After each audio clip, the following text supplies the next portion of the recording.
7 de setembro, hoje é dia de comemoração em diversos cantos do país. E a gente traz um resumo do que aconteceu e o que está previsto para a celebração do bicentenário do Brasil. E você vai ver também. Ministério da Saúde estende a campanha de vacinação contra a poliomielite até o dia 30 de setembro.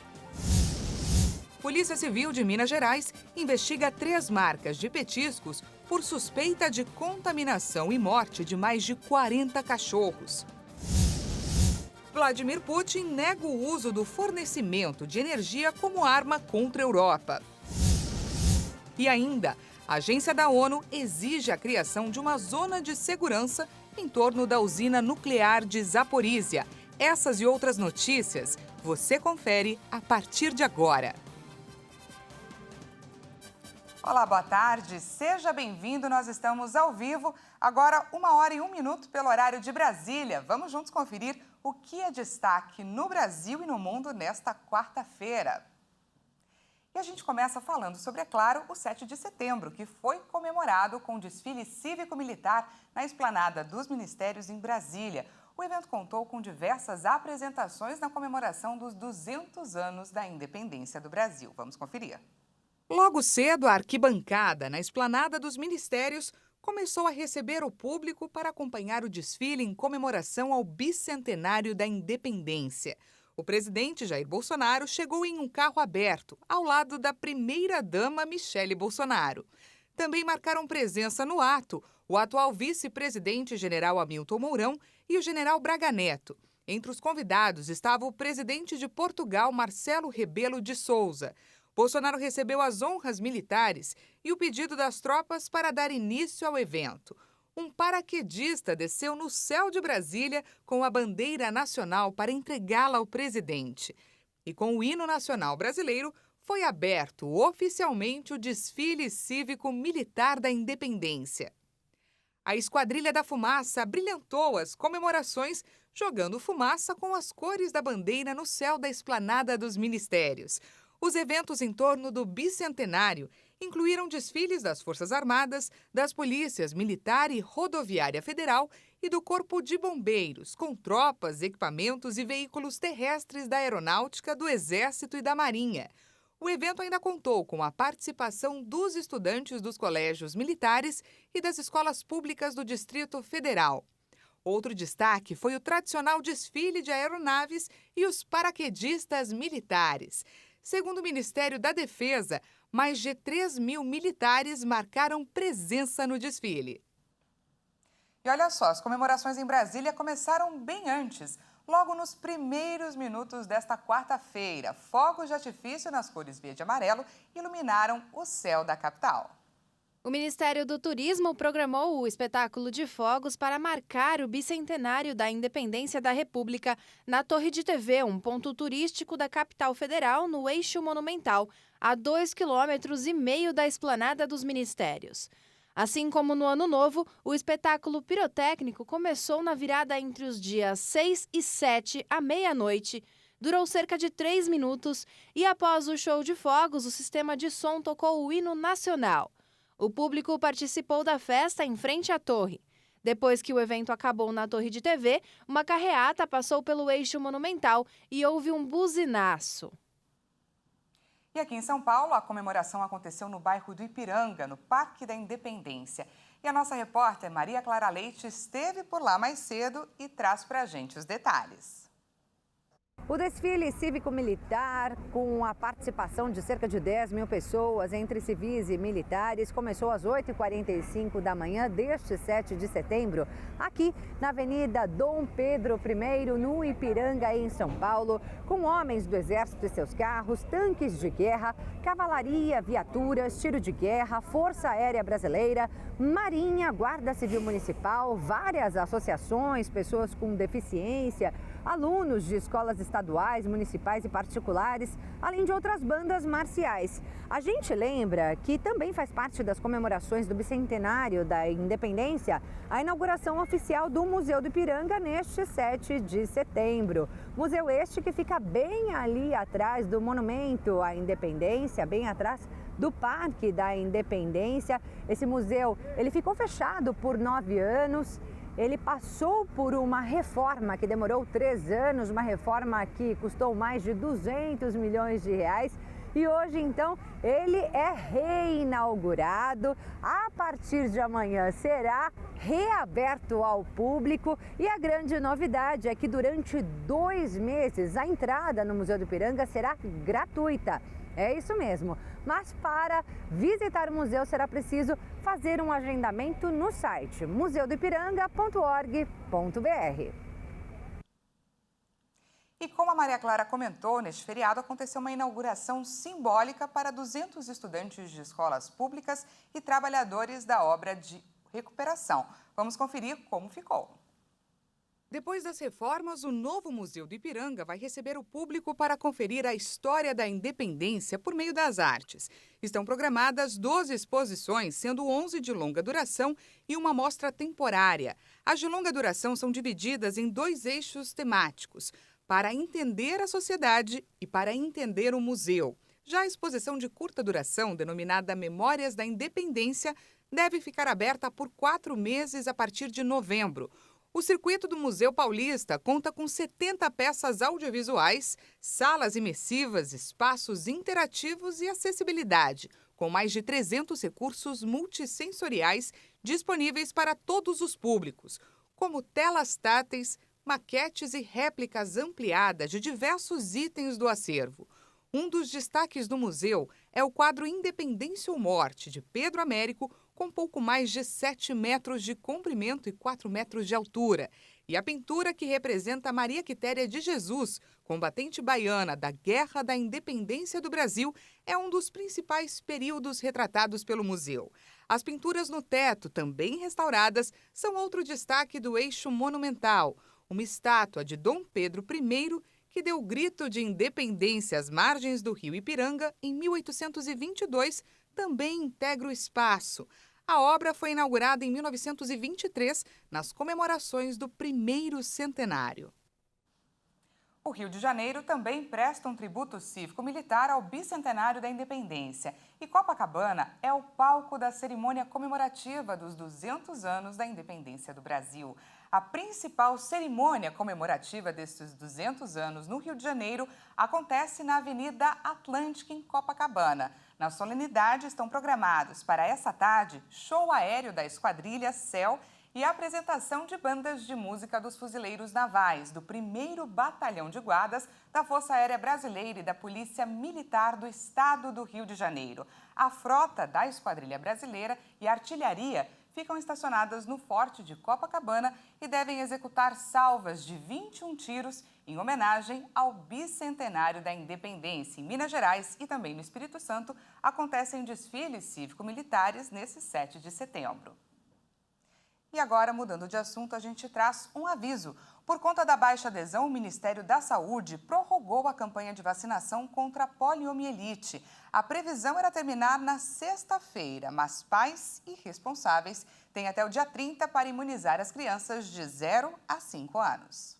O Ministério da Saúde confirmou a decisão por causa da baixa adesão da população à campanha. De acordo com dados do DataSUS, somente 35% das crianças na faixa etária de 1 a menos de 5 anos foram imunizadas contra a poliomielite. Cerca de 4 milhões de doses foram aplicadas desde o início da mobilização. O objetivo da campanha contra a paralisia infantil é atingir a cobertura vacinal igual ou superior a 95% de crianças na faixa etária. A intenção é também de reduzir o número de não vacinados entre crianças e adolescentes menores de 15 anos, além de aumentar a cobertura vacinal com as vacinas HPV, dupla adulto, febre amarela, tríplice viral, hepatite B e meningocócica. Na campanha contra a poliomielite, o público-alvo são cerca de 14 milhões e 300 crianças menores de 5 anos. As crianças menores de 1 ano devem ser imunizadas e atualizar a situação vacinal para o esquema primário. Já os pequenos de 1 a 4 anos devem tomar uma dose da vacina oral poliomielite, a popularmente chamada de vacina da gotinha, desde que já tenham recebido as 3 doses da vacina inativada poliomielite injetável do esquema primário. Desde o fim de agosto, a Polícia Civil de Minas Gerais e o Ministério da Agricultura têm investigado a morte de vários cachorros que comeram petiscos supostamente contaminados. Os primeiros casos apareceram em Minas Gerais, mas já existem novos relatos de contaminação em mais 9 estados e também no Distrito Federal. Ao menos 40 casos já foram registrados. De acordo com a polícia, os animais morreram após ingerirem petiscos que possuíam em sua composição monoetileno glicol, uma substância tóxica que pode levar à insuficiência renal. Os tutores relataram que antes da morte os animais apresentaram sintomas como cansaço repentino, desconforto abdominal, diarreia, vômito e até mesmo convulsões. Dados das investigações do Ministério da Agricultura, Pecuária e Abastecimento apontam que há irregularidades em uma das empresas que fornecem matéria-prima para a fábrica de petiscos, após a detecção de substância tóxica em uma das amostras de seus produtos. O Ministério da Agricultura já determinou o recolhimento nacional de todos os lotes de produtos e interditou uma das fábricas da empresa que fica em Guarulhos, na Grande São Paulo, até que sejam apresentadas todas as informações solicitadas pela fiscalização. A polícia pede que os tutores que tenham identificado mal-estar ou precisem internar os animais depois da ingestão de petiscos, informe a corporação para a investigação. E veja a seguir, Vladimir Putin nega o uso do fornecimento de energia como arma contra a Europa. E ainda, a agência da ONU exige a criação de uma zona de segurança em torno da usina nuclear de Zaporizhia. Nós voltamos já.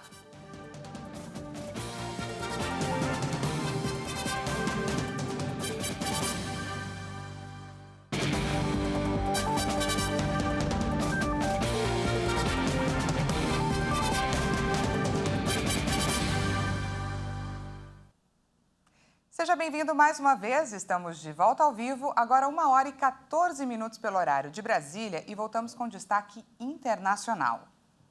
Após a rejeição da nova Constituição, o presidente do Chile, Gabriel Boric, fez uma mudança na base política do seu governo, nomeando outras figuras para ministério-chave, como saúde e energia. Mudanças forçadas no governo do Chile. O presidente Gabriel Boric fez reformas nos principais ministérios de seu governo, 2 dias após a rejeição esmagadora de uma nova Constituição que significou um duro golpe para o partido no poder. Acho que não tenho motivos para esconder. Um dos momentos politicamente mais difíceis que tive que enfrentar. E vamos resolver juntos, pelos chilenos e chilenas e pelo Chile. Boric substituiu sua chefe de gabinete, Isquia Siches, por Carolina Tohá, figura importante dos governos de centro-esquerda que assumiram o poder após a ditadura de Augusto Pinochet. O presidente também mudou de ministério George Jackson, um de seus colaboradores mais próximos, que era responsável pelas relações com o Congresso e agora vai chefiar o Ministério do Desenvolvimento Social, que estava vago. Também houve reformas nas pastas de saúde, energia, ciência e inovação, além da Secretaria-Geral da Presidência. A mudança de gabinete ocorreu 2 dias após a imposição da rejeição em um plebiscito sobre uma nova Constituição que foi redigida após a violenta revolta social de outubro de 2019. Boric assumiu a tarefa de convocar um novo processo constitucional. Antes da cerimônia no Palácio de La Moneda, estudantes protestaram no centro de Santiago para exigir mais recursos na educação. Pelo menos 23 pessoas morreram no Vietnã após um incêndio em um bar. Autoridades confirmaram pelo menos 23 mortos e 11 feridos na tragédia, que começou de madrugada. De acordo com a mídia estatal, o fogo engoliu o 2º e o 3º andares do prédio, prendendo clientes e funcionários, enquanto a densa fumaça ocupava a escadaria e bloqueava a saída de emergência. Um dirigente do Partido Comunista na província afirmou que a causa do incêndio não foi determinada e está sendo investigada. Uma testemunha relatou que muitas pessoas chegaram a pular do prédio de 4 andares, quebrando braços e pernas. Este é o incêndio com o maior número de vítimas no Vietnã desde 2018, quando 13 pessoas morreram em um complexo de apartamentos na cidade de Ho Chi Minh. O primeiro-ministro vietnamita Pham Minh Chinh ordenou inspeções em locais considerados de alto risco, em particular bares de karaokê. Em 2016, outro incêndio em um estabelecimento do tipo em Hanoi deixou 13 mortos e provocou uma revisão nacional das medidas de prevenção. Agora a gente fala sobre a Califórnia, porque o incêndio cresce de forma rápida em meio a uma intensa onda de calor. O fogo já deixou pelo menos 2 vítimas e consumiu mais de 1.000 hectares do estado. A população recebeu ordens para evacuar cerca de 3.000 casas depois que várias foram consumidas pelas chamas em regiões ao sudeste de Los Angeles. Todas as escolas locais foram fechadas. As causas do incêndio ainda estão sendo investigadas, mas a empresa energética Southern California Edison reportou uma atividade nos circuitos na região quando as chamas começaram. A empresa está em um longo processo para enterrar a fiação e cortar a vegetação próxima numa tentativa de reduzir os incêndios.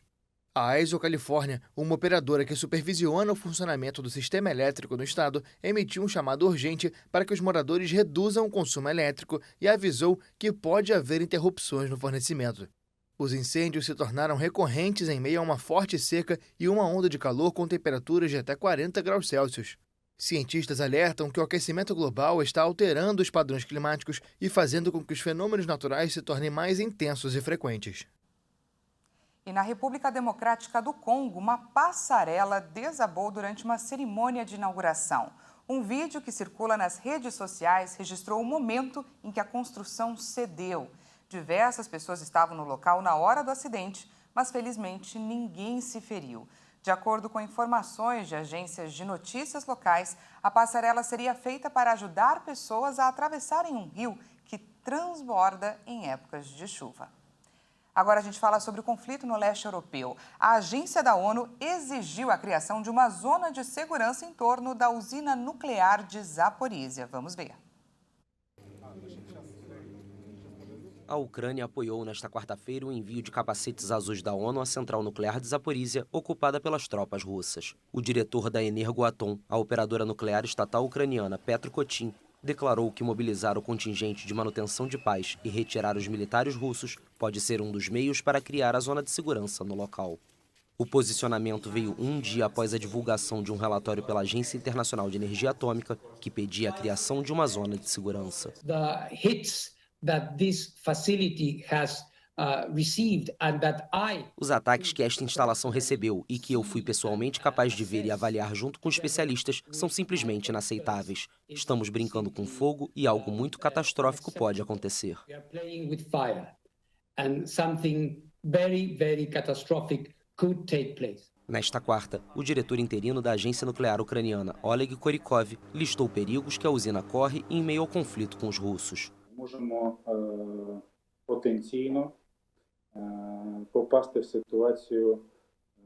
Podemos potencialmente entrar em uma situação em que ficamos sem diesel, e isso pode levar a um acidente com danos à zona ativa do reator e, consequentemente, liberar materiais radioativos no ambiente. Аварії з пошкодженням активної зони реакторів і, відповідно, з викидом радіоактивних продуктів в навколишнє середовище. Korykov destacou ainda possíveis consequências não só na Ucrânia, mas também definitivamente além de suas fronteiras. As tropas russas tomaram o controle da maior usina nuclear europeia no começo de março, pouco depois do início da invasão à Ucrânia. Há várias semanas a central é alvo de bombardeios, com Moscou e Kiev se acusando mutuamente da autoria dos ataques.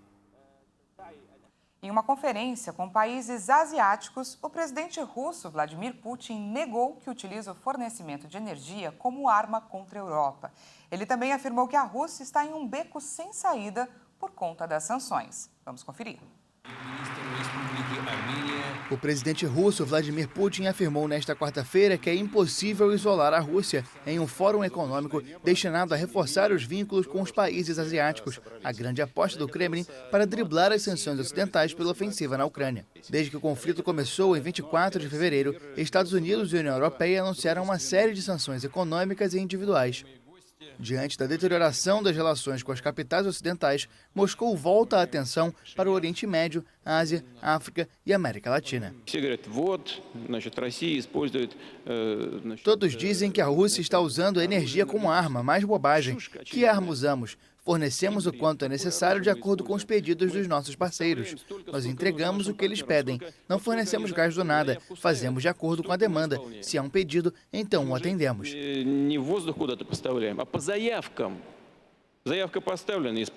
Putin reiterou o argumento de que as sanções contra Moscou provocaram uma falta de peças de reposição que comprometem a integridade do gasoduto e afirmou que o país está em um beco sem saída por causa das punições. Ele deixou claro que a Rússia não vai mais exportar gás nem petróleo para os países que adotarem um teto de preços para os combustíveis russos, como os europeus planejam fazer para punir as finanças do Kremlin.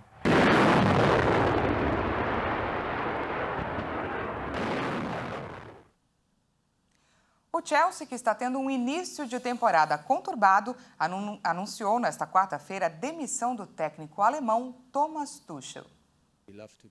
Tuchel chegou ao clube em janeiro de 2021 e conquistou o título europeu apenas 4 meses depois, mas o clube ocupa o 6º lugar no campeonato inglês e mudou de proprietário em maio, depois que o bilionário russo Roman Abramovich se viu forçado a vender o time. Em um comunicado, o Chelsea afirmou que o alemão vai ter um espaço merecido na história devido às conquistas. Apesar disso, a nova diretoria disse acreditar ser um momento oportuno para uma mudança no comando técnico do time. Tuchel tinha contrato até 2024 e foi demitido depois do início discreto de temporada com os Blues, mesmo com as contratações milionárias de Raheem Sterling e Wesley Fofana. Mas os resultados ainda não aconteceram e a derrota aumentou a pressão sobre o técnico, que já tinha 2 derrotas em 6 rodadas da Premier League. E essa edição fica por aqui. Muito obrigada pela companhia. Uma ótima tarde para você.